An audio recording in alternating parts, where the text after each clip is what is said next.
Hey, I'm Daniel. I'm from Lawson, Missouri, and you're watching TJV.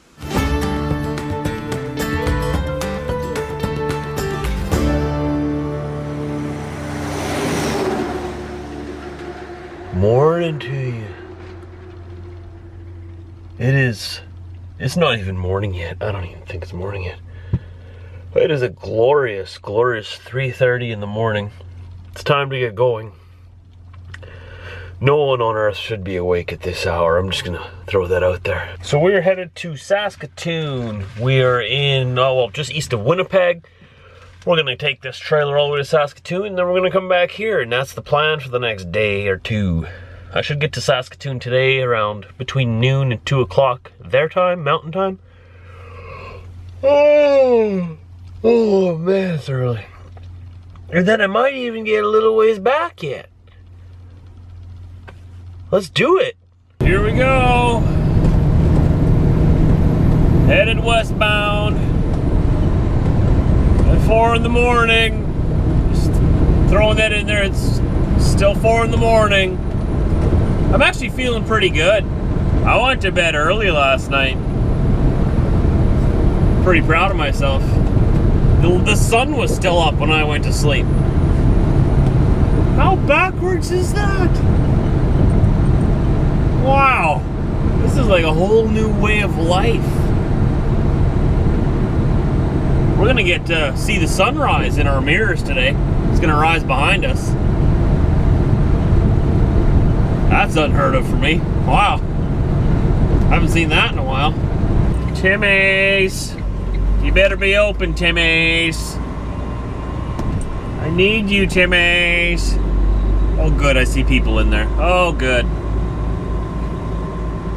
Oh, we're in Oak Bluff, Manitoba here at the Esso. I have a Tim Hortons in here.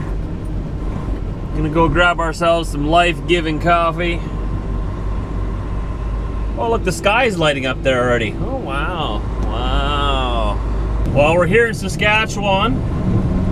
You got the Saskatchewan bugs greeting us on the windshield there, I see. No time to stop till after we deliver.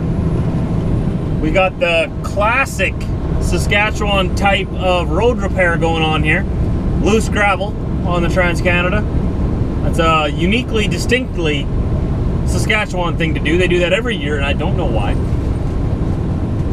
Because all of these rocks get stuck in my tires, and then they get kicked up, you know, and if they make it past the mud flaps, or if there's other drivers out there that don't have mud flaps, they throw stones at everybody, right?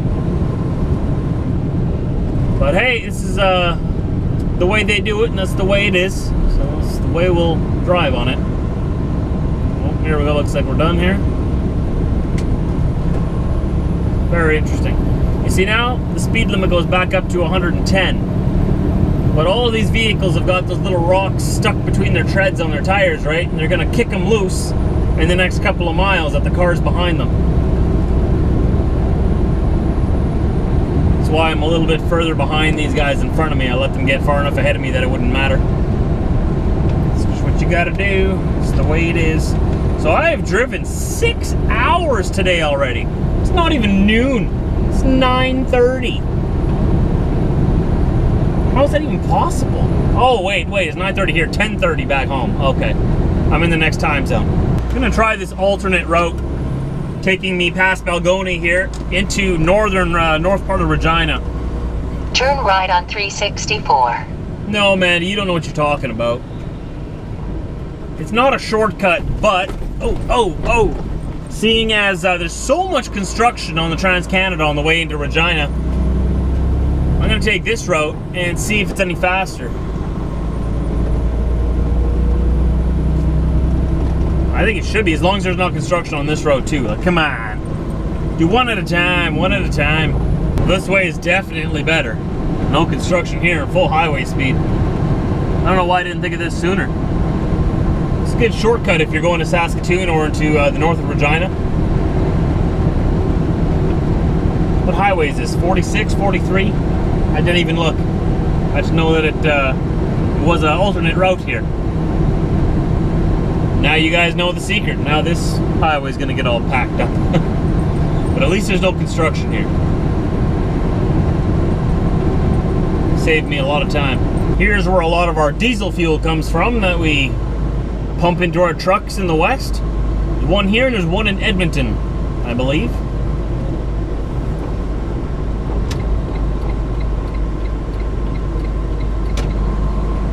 Right here in this refinery. I don't know if you guys remember it, I think it was 2 years ago. This refinery had a fire and something happened at the Edmonton one too, or something happened at both refineries at once. And there was a huge fuel shortage in Western Canada where we actually were only allowed to fuel up a certain amount. And almost all of the fuel stops were running dry, running out of diesel fuel. It's amazing how we rely so heavily on just a few factories, eh? Or plants, rather. I don't think they're factories, they're refineries. You know, if they go out of business, suddenly there's no diesel fuel, suddenly there's no food on the shelves, suddenly there's no gasoline at the pumps. Things get serious real quick. Well, it looks like we're about to get a free truck wash. Wow! Looks like some good rain up ahead there. We're just coming into Chamberlain here. This is where I iced up 2 or 3 years ago. Remember that? Oh, at least I won't have to wash the windshield. It's good. It's good. Natural truck wash. Nature and stuff, you know? Natural. Au naturel. So this is a little pointless town to go through. Not saying this is a pointless town. I'm just saying it's pointless to have to drive through it and that they haven't built a bypass around it yet. But we gotta slow right down to come through here. There's probably about 5 houses here and a couple of businesses. Very nice little town. If you live here, I like your town. I just wish they had a bypass. But hey. Gear Jammers Cafe right here is closed, but that was probably a pretty cool little place to stop at.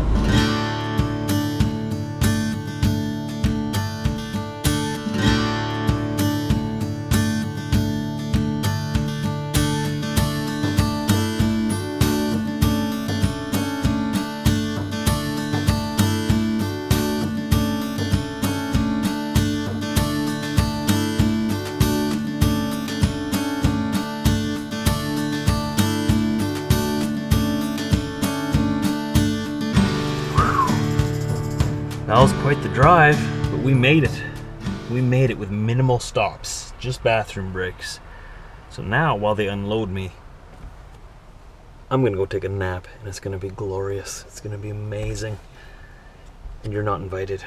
We just grabbed some fuel in Grasswood, Saskatchewan, the same place that we grabbed fuel just the other day. We drove from Saskatoon, Saskatchewan, all the way to the eastern part of Manitoba, back up to Saskatchewan. That's a lot of driving. That's probably about 20 hours of driving, and I didn't fuel up once in between. Fueled up for 617 liters. How many US gallons, you ask? That would be 617 divided by 3.78. Have fun with that. So now we're headed south down the 11 again towards Regina. We're gonna go into the province of Manitoba in the southwestern corner.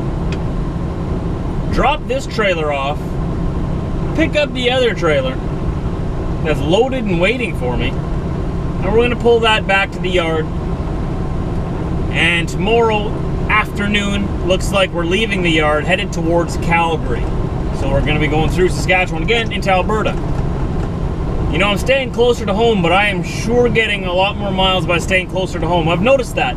If I stay close, I get more miles than if I go on these long trips. So many drivers think that, hey, I want to go far, I want the miles, right? Send me to like Florida, send me to Georgia and Texas. When in fact, you may get more miles just staying close to home. But that's my secret, don't tell anybody, all right?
And that is it. That is all. That was a long day. Just about 13 hours of driving. That was a long day. Sun up to sundown, for real. Anyways, thanks for joining me today. It was a little bit of a rush day. More of a rush day than we've ever had, I think. At least the most rush day we've had in a very long time. Glad you were here for me. Made it a lot better. Made it much more doable with you guys there. So I'll see you tomorrow, anytime after 4 a.m. Central Time. I need to get some sleep. Tomorrow, we're going to go home.